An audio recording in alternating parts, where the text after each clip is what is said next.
Abu Sufyan said, Abu Ayyub al-Ansari, Jabir bin Abdullah, and Anas bin Malik told me that when this verse, in it, the mosque, are men who love to clean and to purify themselves. And Allah loves those who make themselves clean and pure. Was revealed, the Messenger of Allah said, O Ansar, Allah has praised you for your cleanliness. What is the nature of your cleanliness?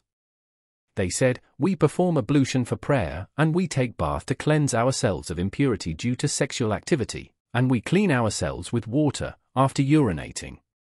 He said, this is what it is. So adhere to it. Please subscribe my channel.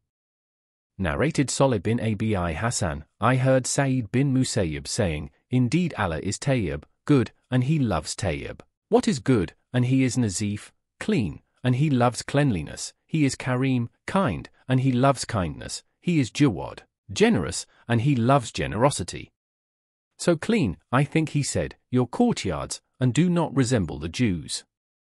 He said, I mentioned that to Muhajir bin Mismar, and he said, Amir bin Sad bin Abi Waqas narrated it to me from his father from the Prophet, similarly, except that he did not say, clean your courtyards.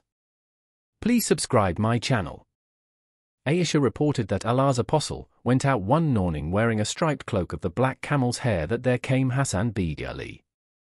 He wrapped him under it, then came Hussein, and he wrapped him under it along with the other one, Hassan.